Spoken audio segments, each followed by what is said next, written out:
Arise and seize the moment. Ride on the wings of change. Quietly unleash the power of positive choices.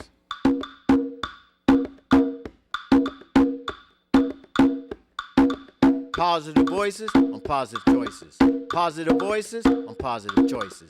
Positive voices on positive choices. Good evening. This is Positive Choices, and I'm MT Love. Today is the second part of a program that I had with Thelma Ruffin-Thomas, the Storyteller. Now, I want you to listen to these stories because they're so excellent. Sit back and relax. Storytelling now. Mama, Mama, won't you tell me a story? Tell me a story now. Papa, Papa, won't you tell me a story? Pass the story around. Pass the story around. Pass the story around. My name is Thelma Ruffin-Thomas, just to let you know. I'm a storytelling woman going fast, not slow. So you better pay attention to this rap of mine. If you can't keep up, you'll be left behind. My stories have a reason why they've got to be told. To remind all you children about our people who were sold. They were taken from their homes in Africa, you see.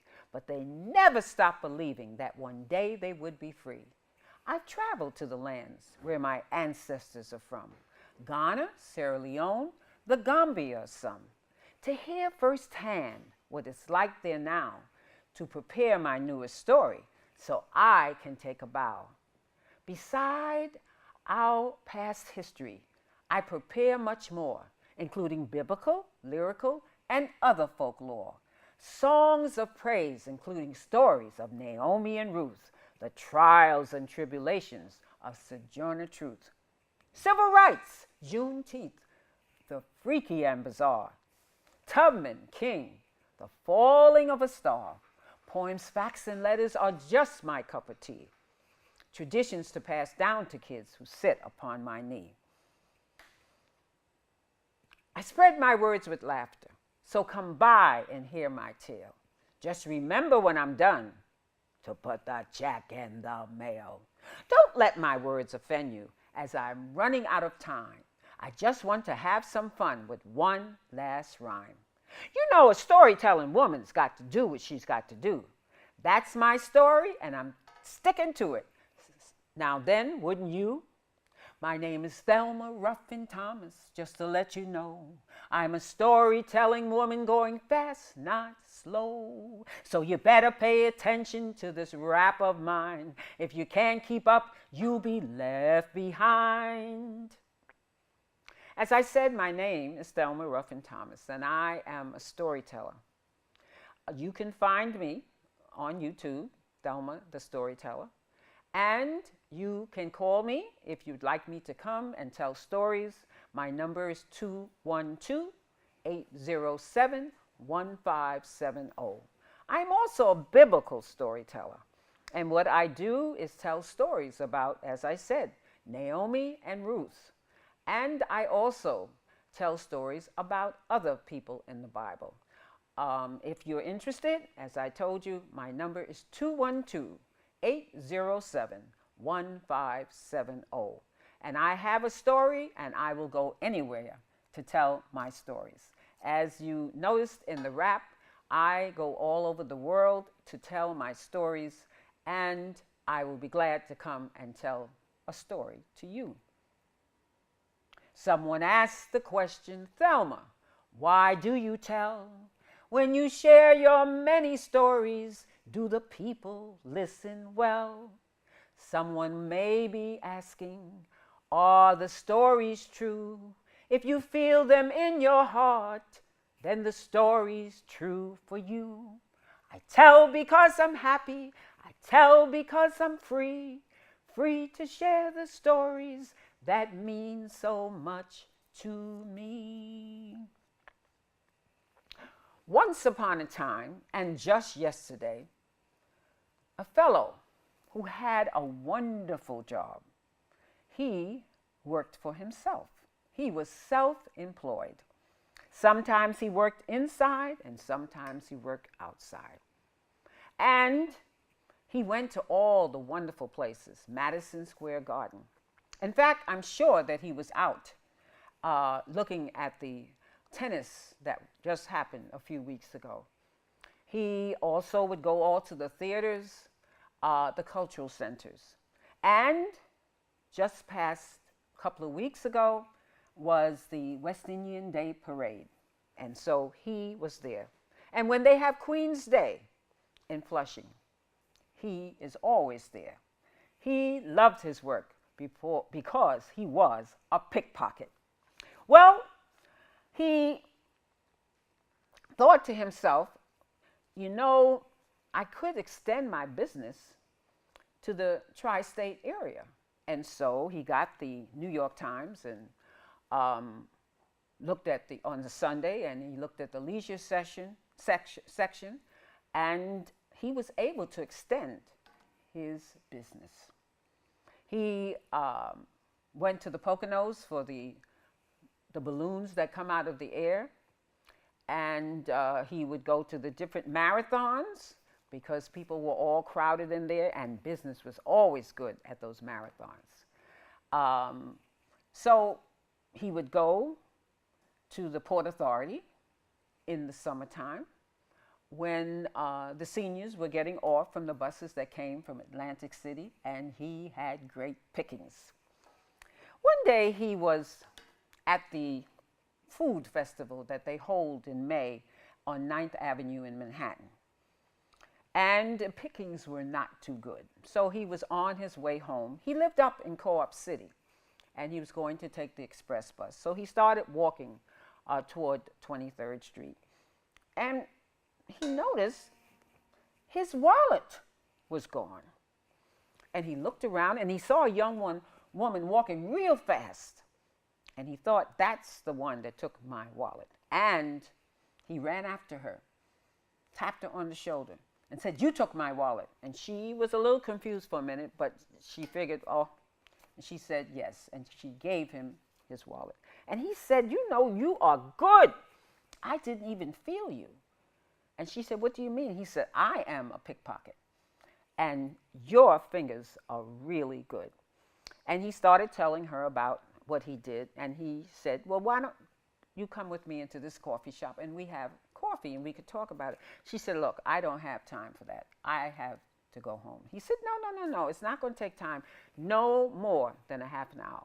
And so she did. She went into a coffee shop there on 9th Avenue, and they chit-chatted, and she liked the conversation. And they exchanged telephone numbers. And they would talk about a month or two, and finally they met for dinner. And he said to her, you know, I like your style. I was just wondering if we could have a partnership. She said, look, I can do bad by myself. I've been doing very well without a partner. So why do I need you? And so he explained to her that they knew different places to go to, and they could make even more money. And about 6 months later, she liked the conversations they were having, and they were going out for dinner and lunch sometimes. And so she decided that she would become a partner. And they went on cruises, vacations, where they even made more money. And you know, in August, at Lincoln Center, they have all this dancing and stuff, and he and her were good dancers. And they would go there as a social, but also as a business. And their earnings really increased. And about after a year or two of working together, he said to her, you know, do you have a boyfriend? And she said, no, I don't have time for that, you know. And there are not that many good men out there. And he said, well, I think you're talking to one. And she smiled and she agreed. And he said, well, I was just wondering if we could be, you know, closer friends, like boyfriend or girlfriend. She said, well, you're kind of nice, and maybe. And about 3 months later, they started going out, not just as business, but socially. And they called each other boyfriend and girlfriend. And about a year later, he said to her, you know, we need to seal this commitment that we have. And she said, what do you mean by that? And he said, I want to marry you. She said, oh, well, I think I've been liking what we've been doing together. And she said, no, we need to take it a step further. And I would like to have children. But if we had a child, all the genes from my fingertips and all the genes from your fingertips together, oh, that child would be so talented that by the time the child was 14 years old, we could live in Hawaii without any problems because there would be 3 pickpockets. And so she laughed, and finally she did marry. And they had the biggest reception. They invited all of their pickpocket friends, and everybody agreed to keep their hands in their pockets and not to pick anyone's pocket. And about a year or 2 later, they did have a child. She was a little girl, but there was a problem. That little girl, when she was born, this right hand, was close, clasped together. And no amount of Tagabomb or Bengay or whatever could make those fingers open up. And they took her to all different kinds of doctors, expensive, because they had no HMO, they were self-employed. And finally someone told them about a doctor in Boston. And they flew there, and they went into the room, and the doctor said to put her on the table. And she was just gurgling and looking up at the doctor and smiling and kicking her legs. And he tested her, and he did everything that a doctor does. But he also had a watch, one of those watches that hang down. And as he was looking at the baby, the watch was going back and forth and forth and back. And very slowly, that little hand came up and opened up, and out fell the midwife's wedding band, the pickpocket. I hope you enjoyed that. That is a fairy tale that comes from England. Another story that I would like to share with you, and is written by Zora Neale Hurston, one of my favorite authors. Old man one time had a mule, and every morning he would go down to the lot, and the mule's name was Bill. And he'd say, "Come round, Bill, we got to get to work." But this particular morning, his wife's pancakes and coffee was especially good. And so he had a second cup of coffee. And he said to his son, "Go down and get that mule, boy." And the boy got the bridle off the hook, went down, and he said, "Come round, Bill." Well, that mule looked at him and said, "Every morning's come round, Bill. Come round, Bill. I can't get no sleep. Let's come round, Bill." Well, the boy ran up to his pa. He said, "Pop, if you want the mule, you're going to have to go and get it yourself because the mule is talking." Well, the father looked at the son and said, "You telling a big lie, boy, and if you don't go down there and get that mule, you're going to get a whipping." The boy said, "I will have to get the whipping because the mule is talking. You have to go and see." Well, the man was just so annoyed. He looked at his wife and he said, "Your son is lying." Well, the man had a little dog, and everywhere that man went, the little dog would go right behind him. So the man went on down to the lot. He picked up the bridle off the ground, and the little dog was right there. And he said, "Come round, Bill." And the mule looked at him and said, "Every time it's come round, Bill. Come round, Bill. I can never get no sleep round here except come round, Bill." Well, when the man heard that, he dropped that bridle and he started running. He didn't know where he was running, but he was trying to get away from that mule. So the little dog was right behind him. The man ran and ran until his heart felt like it was giving out. And he sat down on a bench. And he said, looking at the dog, "I don't know what I'm going to do. A mule is talking." And so the dog said, "Neither do I." Well, when the man heard that the dog was talking, he got up, and that old man is running yet. If you see an old man running, run too. You've heard of Harriet Tubman. she, I believe, is going to be on a $20 bill one of these days. They haven't put it out yet, but they said they wanted to find a woman, and they found Harriet Tubman and decided she would be on the $20 bill. And I'm waiting for it to come out because I definitely will keep one of them. Harriet Tubman didn't take no stuff, wasn't scared of nobody either. Didn't come in this world to be no slave, and wasn't going to stay one either.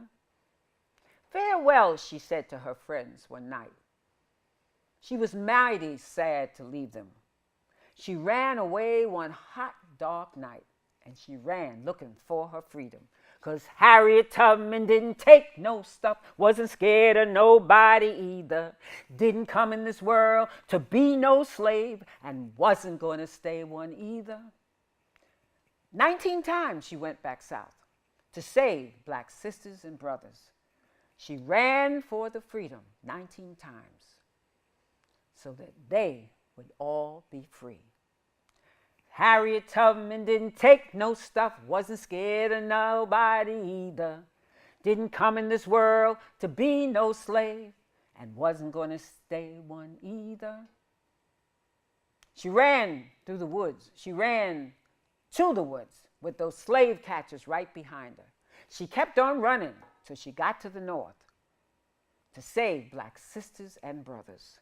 'Cause Harriet Tubman didn't take no stuff, wasn't scared of nobody neither. Didn't come in this world to be no slave, and wasn't going to stay one either. I tell stories in schools and nursing homes, rehab centers, hospitals. And this story was told to me by a man in one of those nursing homes. I believe he was there for rehab. And after I had told stories to the people who were sitting there, and they were rolling them out in wheelchairs, and some of them were in walkers, and some could walk. And he came over and he said to me, "I have a story to tell you." I said, "Really?" And I thought maybe he was going to ask questions about the stories I had told. And he said, "No." He said, "I was very sick quite some time ago, and I was in a room with another man who was ill. I had to lay on my back all the time, except when I had to get up to eat. But most of the time, because of my condition, I had to lay on my back. And there was another man in the bed. His name was Alexander, Mr. Alexander. And he also had a similar condition where he had to lay on his back. We couldn't have any television or radio. We had our family who did come in to see us, but we had to be quiet. And so our room was away from the other bustle and of other folks. Mr. Alexander, his bed was right by the window. And each day for an hour, they would prop him up. He had to have that. He had to be propped up by the nurses. And he would look out of the window and he would tell me what he saw. And it was the most wonderful hour of the day. He would tell me about the children who were playing. There seemed to have been a pond nearby where there was ducks, and the little kids were sailing those little boats. And people were just walking by. Some were sitting on the grass. People was with young people holding hands. And it was always the best time of the day for me. And I really enjoyed what he said. And then for some reason, I don't know, the devil must have gotten into me. I started being jealous of the fact that Mr. Alexander's was by the window. And I wanted that bed since I had to be there. And the doctors noticed that my condition was not getting any better. And I think it had to do with the fact that I had so much envy. And so even though I know it was wrong, I kept thinking, if I had that bed next to that window, I would be able to see all those things, and I wouldn't have to depend on Mr. Alexander to tell me. Well, Mr. Alexander, his condition seemed to get worse. for no reason. He coughed quite a bit. And one evening he was coughing and coughing, and he was trying to get to the bell to call the nurse, and he couldn't. But the bell was near my side, and I could reach it. But for some reason, I would not push that bell. And he kept coughing, and then finally he stopped. And in the morning, the nurse came, and Mr. Alexander was dead. Now, I was very sorry to see that happen. And I knew in my mind that I could have saved him, because if I had pushed the bell and the nurse had come, it may have given him more time on this earth. I don't know, but I felt a lot of guilt. However, I didn't feel that much guilt, because a day later I asked if they could move me into that bed by the window. And they said, of course, and they moved me there. And even though I was not supposed to sit up, when all the nurses had gone, right after lunch, after they feed you, they go, I guess, to have their lunch. So I propped myself up, and it was very difficult. I propped myself up, and I looked out of the window. And he said to me, "What do you think I saw, Miss Thomas?" And I said, "I don't know." "Did you see all the things that your friend had been talking about?" He said, "No, I didn't see any of that." He said, "My friend made up all of those wonderful stories because he was a storyteller." Friends, audience, you may have storytellers in your life. And I'm sure that you have children who make up stories like I used to when I was young. So listen to their stories. Encourage them to be creative, because we don't want to kill the storytellers in our life. And the name of that story was The Window. I love to swim. I have often wanted to swim. But growing up, there were 4 of us, 1 boy and 3 girls, and Mama said no. First of all, she was afraid we would drown, but the other reason was our hair would get wet, and here we go with that. And so when I became an adult and I was able to afford it, I took swimming lessons. And when I was 50, I finally learned how to breathe, because that was the hardest part. And so I am a swimmer. And when I heard about 4 years ago that they had a senior competition up in Cortland, New York, I went with some friends. It's the second week in June. We stay on the campus of the Cortland University, and I entered the senior competition. All these seniors go up, and they compete in archery, walking, bicycle riding, all those things. But you have to be a senior in order to compete. Many people go up just for the vacation. And so I participated in 2014, and I got a silver. I came in second place in my age group, which is 80 to 84. And then this year I went in June, and I participated, and I received another silver in my age group of 80 to 84.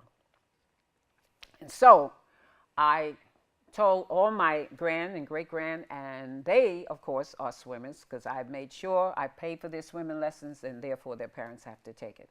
So I'd like to end with this one. And this is, I wrote when I was 79 and a half. "I'm an older woman with a story to tell. I exercise 5 times a week, which can be hell. Worked on my swimming for a year to compete in the senior competition meet, and that was a feat. So why do you raise your eyebrows at me when I tell you my age? Can I really be 83 and a half? That's me. I can dance, sing, tell a story or 2, drive a car, and talk trash to you. So why do you raise your eyebrows at me when I tell you my age? Can I really be 83 and a half? That's me. I've traveled to the lands where my ancestors are from. Ghana, Sierra Leone, the Gambia, some.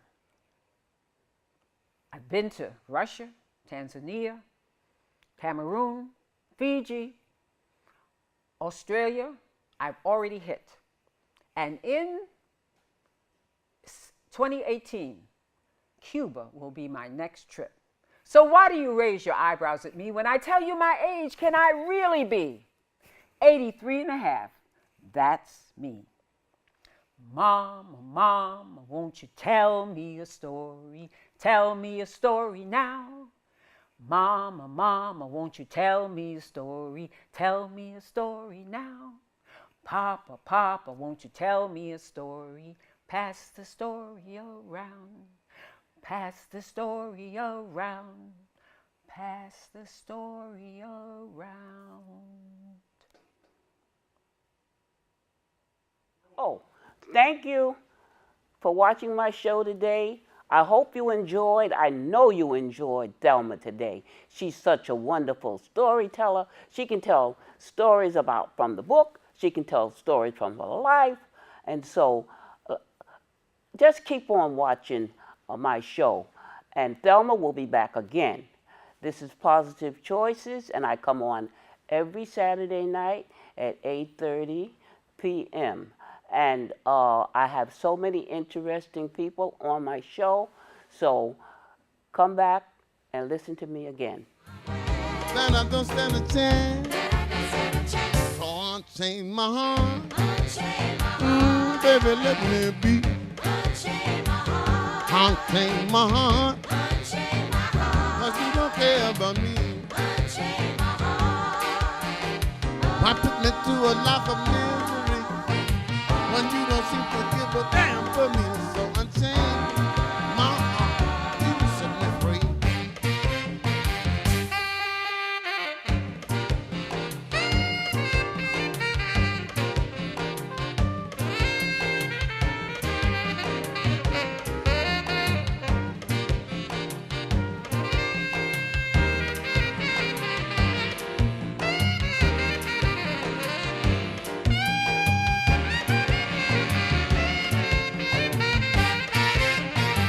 I'm under your spell. Like a man in a trance. But I know done well that I don't stand a chance. So unchain my heart. Baby, let me be. Unchain my heart. But you don't care about me. Why put me through a life of misery when you don't care how bad I've been for me? So unchain my heart. You can set me free. Whoa, let me go. Cause you don't love me no more. Baby, set me free. Cause you don't care about me. Yeah, thank you. Thank you very much. Voices on positive choices. Positive voices on positive choices. Positive voices on positive choices. Positive voices on positive choices. Positive voices on positive choices. Positive voices on positive choices. Positive voices on positive choices. Positive voices on positive choices. Positive voices on positive choices. Positive voices on positive choices. Positive voices on positive choices. Positive voices on positive choices. Positive voices on positive choices. Positive voices on positive choices. Positive voices on positive choices. Positive voices on positive choices.